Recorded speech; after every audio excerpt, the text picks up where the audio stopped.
Hi, this is Graphically Alex, coming at you with all things fat related. If that's something that interests you, please subscribe. I'd love to have you. So, I wanted to talk a little bit about Looksmaxxing and how the zombie horde is talking about it, which I like to use The Last of Us zombies as a metaphor for how people within E fall by the letter D. They all reinforce each other and they push the general public to be as fat as possible. Basically, that's basically what's happening.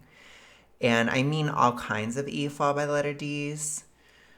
They all work together. So whether it's subconscious, I don't really care. A lot of people don't understand that the TR, or the toxic ritualistic, as I call it on this channel, I have to code the language for the sake of YouTube. The toxic ritualistic world is sort of like this ecosystem, and they all reinforce each other in different ways. And I don't know what issue she specifically has. I can just tell that she is a zombie. She's like a stalker. So she's stage 2, which means she has an issue, but it's not severe. But her logic is very, very E followed by the letter D and just odd. So I wanted to cover her view of the Looksmaxxing trend, and I want to see if they talk about this more going forward or if this is just a one-off. So let's go ahead and watch. This is from my own research. Something called Looksmaxxing that is taking the younger generation by storm. Looksmaxxing includes doing different activities that are designed to make you as attractive as possible. Things like smacking a hammer up against your cheekbones.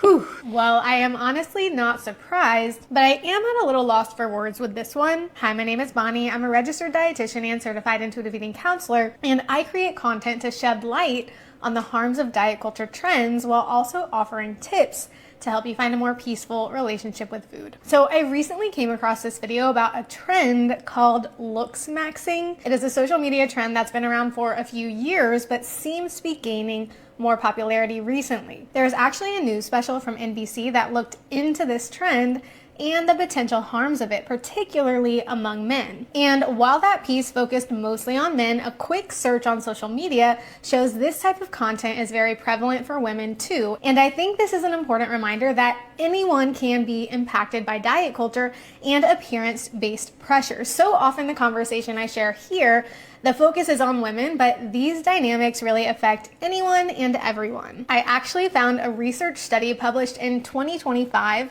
that examined an online Looksmaxxing community for men. This study analyzed more than 8,000 discussion board comments from a Looksmaxxing forum that receives around 6 million visitors per month. What they found was very concerning. Participation in these spaces was associated with intense body scrutiny and increased body dissatisfaction. Researchers also raised concerns about how communities that promote trends like Looksmaxxing could negatively impact mental health and even physical health because of the extreme strategies sometimes encouraged. Now, that is just one study, and of course it would be really helpful to see more research on how trends like this affect people of all genders. But I share this for 2 reasons. First, to name some of my concerns about trends like this. Unfortunately, this isn't new. Appearance-focused trends have existed for a long time, but I like to talk about them here so that if you do see them online, you can hopefully hear my voice in the back of your mind offering a different perspective. And second, I think it is really important to keep coming back to the reality of how social media can shape our relationship with food, our bodies, and our appearance. Because social media is such a regular part of our lives now, it can be really easy to minimize the impact that it can have on us. But understanding that impact can help you feel more empowered to audit your social media environment in ways that feel less activating and more supportive for your well-being. I hope this is helpful, and I'd love to hear your thoughts. Okay, so she barely said anything. I think she just tried to tie it back to the kind of zombie logic, which is the media is why you feel this way. Social media, so they just change it for the time. Social media is why you feel this way. It has nothing to do with yourself. It has nothing to do with what you've been through in life.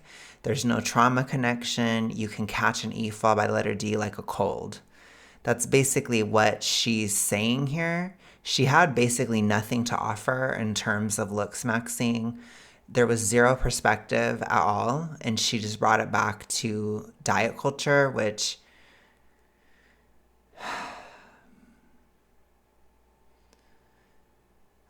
I get that diet culture is irritating, but I don't know. I'm so frustrated. That's another E followed by letter D thing she did. It's the personification of diet culture. That's what I want to call it. So it's diet culture is something that can possess you, which I don't like it because it's stupid, for one. For two, I like my version better, where I talked about how E followed by the letter D is kind of like Pennywise, because it's not just about diet. It's about how you view yourself, and it's a lot about fears, and often fears of things being out of control, basically. So, well, this could happen, and this, da, da, da, da, da, da, and that kind of vibe. And like in the movies, Pennywise is a shapeshifter, right? And that's how this issue is. And that's why it's hard to treat, because everybody has different triggers. Everybody has something. It's like the coping mechanisms are very formulaic and they're very typical. But what brings you to them is very individual. And so it creates a very difficult situation where people both heavily identify with E followed by letter D, but also lose their identity in it. And oftentimes people go to it because they're trying to escape their identity, or they're trying to escape who they are, or they're trying to escape what they've been through. And typically what you've been through affects your self-perception, or it affects your sense of worthiness, or it has to do with control. So basically that's what these issues tend to circulate around. And I guess you could see how they connect, because if we feel like we should have been able to control something, but we couldn't, then we feel like we failed. And if we feel like we failed, then we feel like we aren't good enough, or we don't like that we failed, even though we possibly didn't, depending on the circumstance. So you see a lot of issues around guilt and shame within E followed by the letter D. You see a lot of issues of self-hatred, and you see a lot of issues of, again, control. And so I do think that Looksmaxxing communities, they are a hotbed for the toxic ritualistic world. They are zombie spore hotbeds that are probably extremely pervasive. And I don't know if I don't think it's the first time we've seen this within men, but I do think it's interesting that this is the first time that there's attention being paid to it.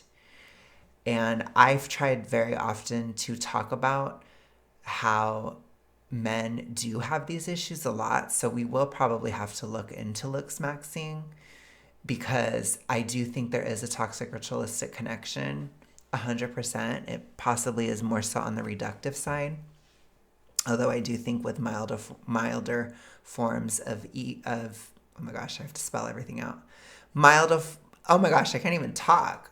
Milder forms of binge, that can also be in Looksmaxxing spaces, because a lot of men get into these very extreme and long-lasting bulking and cutting cycles that are kind of ridiculous at times, and they get very obsessed with it to the point where it takes over their whole life. And to me, I think that can turn into a very mild form of binge, especially depending on how far those swings are and how obsessed they are with it.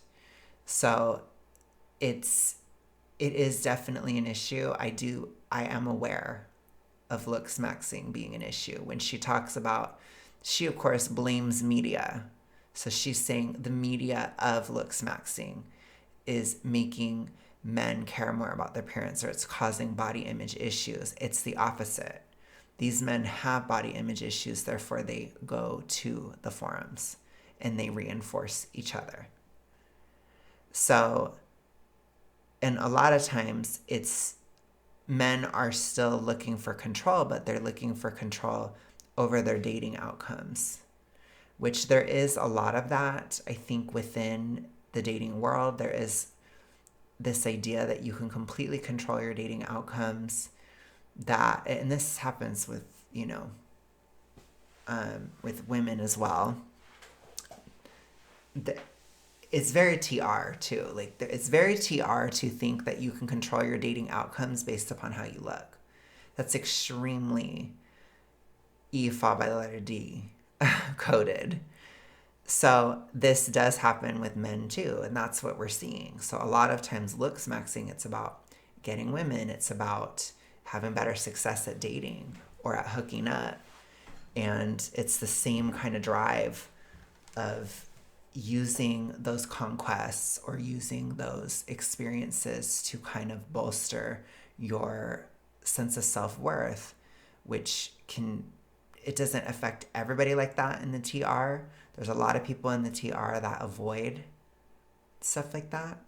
I don't know why I'm trying to censor everything.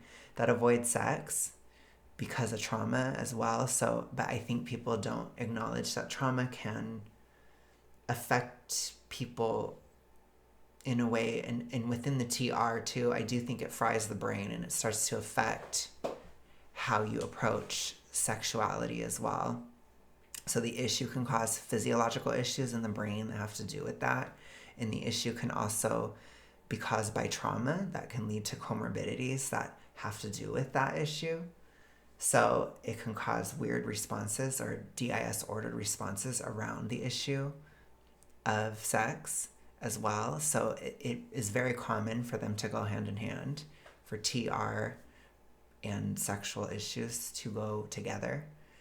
So I think that happens too, where it's like they think I can control the outcome of a situation. I can control how a woman will act around me because of how I look. And I don't think that they're aware of how EFA by letter D that is.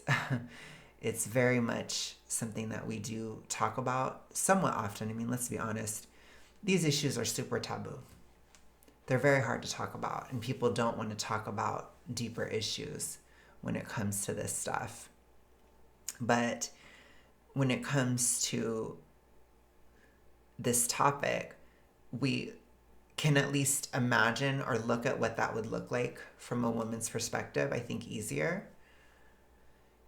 And oftentimes it can be trying to keep men away or trying to keep people away. That's a very common form of it as well, which I think can also happen with men.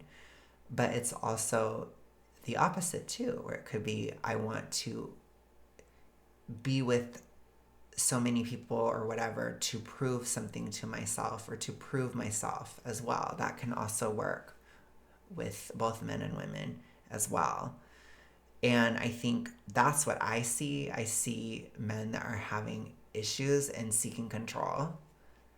I see men that are hyper obsessed upon body image, that are willing to do things that are unhealthy to reach certain ends. And I see a lot of zombie activity. I'm gonna just tell you. So again, I think that this has likely always existed. I just think for some reason, which is probably just how Gen Z men are raised, they are more vocal. They're probably one of the most vocal generations of men, certainly that I've seen in my lifetime, which I don't think is a bad thing at all. I think it's just different, and that's why we're going to start to be able to notice it more and hopefully work to deal with it, because I do think a lot of men within the issue, they have been in the shadows for decades, encouraging it, pushing toxic ritualistic standards on women within certain industries, for example. But they're kind of behind the scenes. That's kind of being blown open now. So I do think that this is an important moment within this discussion and within this conversation, because finally, as an activist, I'm so happy that we can actually cover more of the picture now.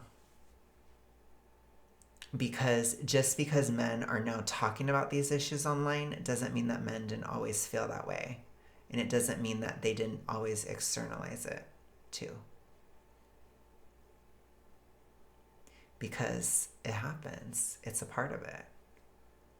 So I've told you guys I will go wherever the conversation goes. I will go wherever it goes. I am not afraid to react to men that are being crazy within this issue at all. I've done it many times and I will continue to do it. But I do think I need to look more into this Looksmaxxing trend. I want to just talk about my thoughts about it in general. I think it's fine, but I really think you need to put your health first. So I think just based on general observation, I think clavicular is horrible. Using substances to get there that are dangerous or unhealthy, it's awful. I don't know why, there must be a lot of toxic ritualistic men that are giving him attention, because I don't see why there would even be demand. I question that. So I think this is a big issue. I hate to give William any credit, but he has been talking about this for a while. And it seems to be at a boiling point. So, yeah, like I said, if you are against the zombie horde, you got to be against all of it. All of it. And I will not be silent with men doing this shit. Not at all. It's just as bad. Because what's going to come next after the reductive phase, then it's going to be the bingo phase. The BING. Because it whiplashes a lot. So, a lot of millennial women went through what Gen Z men are going through now. And look what happened. So if we don't stop it, then you know it's coming later. And again, this isn't an issue that we can ignore half the population, not at all. So, because you have to realize too, there is definitely intergender reinforcement that occurs. Absolutely. And I don't think it is more often same sex because there's more of a comparison and a competition aspect. So that is the more often case, but it absolutely does happen in between men and women all the time. So I think we have to care about everybody. We have to. We have to focus on this because it feeds into each other, It all feeds into it. So, yeah. So where I agree with her is that there's definitely a toxic ritualistic aspect to Looksmaxxing. Absolutely. And I need to talk about it. That's what I agree with. So, yeah. Okay, I think I'm going to have to keep this one shorter because I'll just be honest with y'all. I tried to film an Aubrey Gordon one. It was horrible. There was nothing. But I wanted to talk about this anyways, so I'm going to take it as a destiny moment because I told y'all we were going to focus more on men this year too. So I guess I picked a good year to do it because look at this. My goodness. Alrighty, I will talk to you guys later. Have a good rest of your day, night, etc. Peace.